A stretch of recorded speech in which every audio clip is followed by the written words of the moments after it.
I'll just share a story that we can discuss later at the panel about my journey and starting Badili and what I currently do. So I was such a young girl when, during the tail end of President Moi's regime in Kenya, and I remember growing up hearing horrific stories. You know, my dad and his friends and a few relatives, most of the time when they're having an argument, at times they talk in whispers, afraid that if someone is dropped on the conversation that they would disappear, or worse still, be jailed. They told me stories of extrajudicial detention of critics, suppression of the media, and worse, it was the use of security agents to silence critics within his own party. And the people who surrounded the president were equally powerful and feared in the same breath. And so I grew up fearing politicians a lot. I grew up knowing that you could not oppose a politician. You could not speak against what a politician wanted. And so it came as a big shocker to my own parents when they learned that I was running for a political seat years down the line. And so on this particular day, as I walked into the polling station with bated breath to listen to them announce the results of who was going to become the next member of County Assembly in Embakasi Central, Nairobi, I was just praying that it would make sense and that I would win the seat because the stakes were so high. And as I sat there with my coat, afraid that someone would hear my heart pounding, with each announcement of each result, my heart would literally stop. I thought of the sleepless nights. I thought of the resources. And worse, it's the time that you spend campaigning that you will never recover. And I thought of having to take a whole year break out of school just to run for a seat. I thought about my dad while I was seated there just listening to the results. And my dad, like my relatives, believed that this was not an arena for women, because he would often ask me questions like, Bina, so do you know any young girl who's won a seat? And I didn't know any at the time. And then I thought about my mom. And my mom thought it was quite disrespectful that you should put school on hold and you're being supported to even be in school in the first place just to run for a political seat. And then I thought about my grandmother. I love my grandmother. My grandmother knew I had blown up all my chances at ever getting married, because the idea of a woman running for political seats just made her unattractive to apparently good Christian men. And then I thought about this guy I had a crush on. And you know, it had gotten too busy to even show up for dates. But then on this particular evening, I was just worried that he'd met someone else. And so the stakes were high for me. I had to win the seats. The stakes were too high for me. I thought about the challenges as well. And I thought of this evening when I finished talking to some few, to a crowd in a particular building in my community, and there was commotion when I was trying to step out, and someone literally tried to pull my skirt. But then that was even a fair experience. When I think about the older electorate, that was so hard for me to navigate. Very hard for me to navigate, because unlike the young guys who'd ask you for money or for goodies, these guys didn't want anything from you. They just wanted you to outline what's your vision, what are you going to do, how are you going to change things, do you understand the system, do you understand what people go through? And this group of older men, one of them just stood up and asked me, Bina, And not to judge you, but sadly so, at our age, we judge a young woman by how well she's able to raise her family. We've not seen your family. We are gonna be your bigger family. How confident can we be that you're going to take care of us? And I was startled for a minute. And I just told him, you're right. You're like my dad. You're so right. You are like my dad.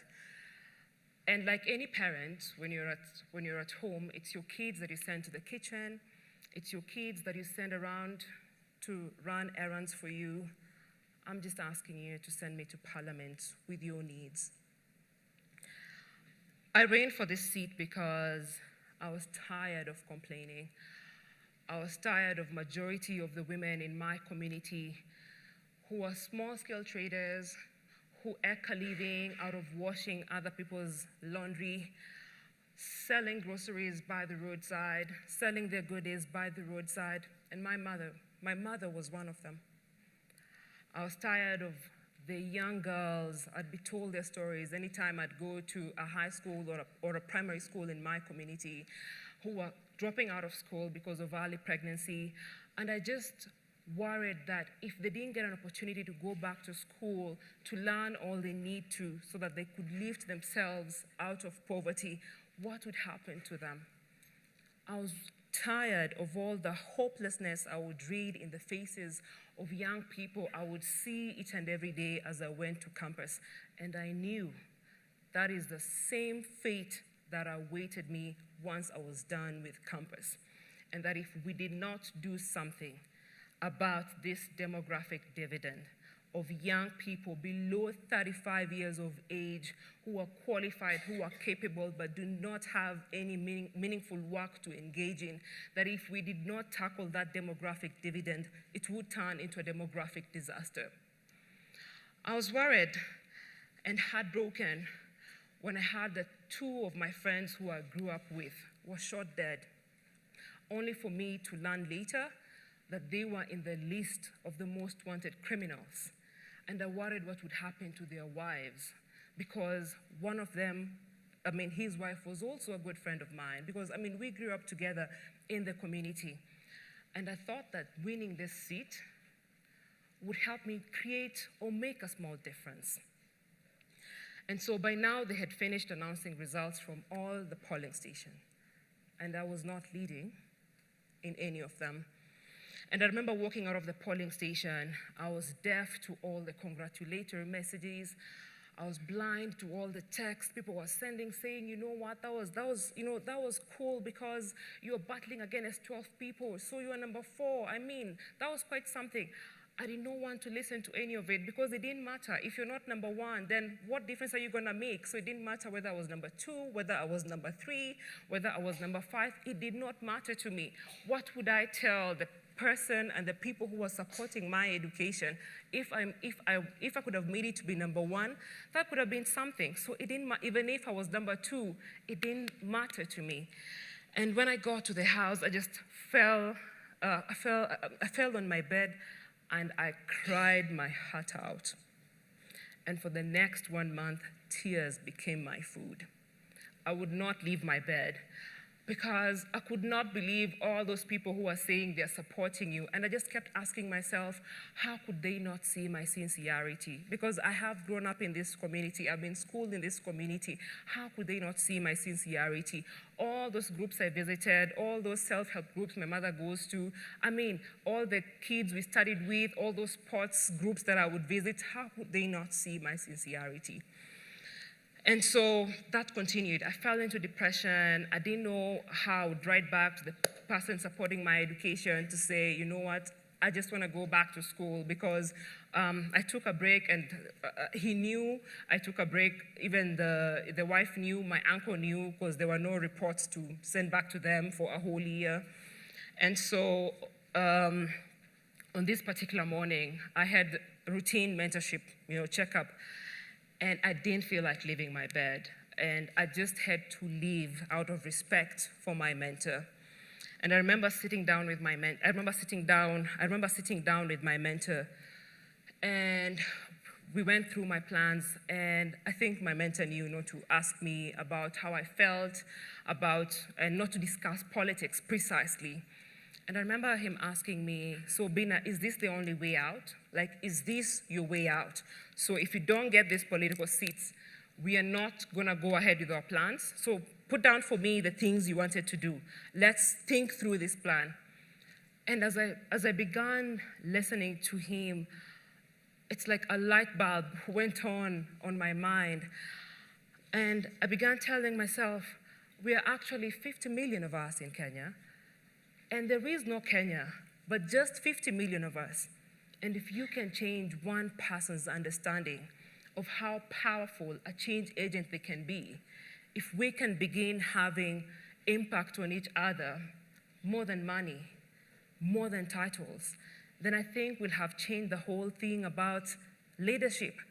And that is the day Badili Africa was born, an initiative that empowers young people to be active participants in matters governance and aims to change young women's perspective on politics. I realized that activism is not a reserve of a particular set of people, but that it's something we should all engage in, that every day we are seeing consequences of silence around us manifest themselves in terms of violence, rape, tribalism. And I made a commitment to myself that I will not let silence wrap itself around me, that I will not allow someone else to remind me, we are the world, we are the children. I'll not allow anybody to remind me that I will create in me a hunger to build bridges of understanding beyond race, beyond gender, beyond sexual orientation or religious ideology, with people who don't think like me, who don't look like me, because all of us have the same equal value.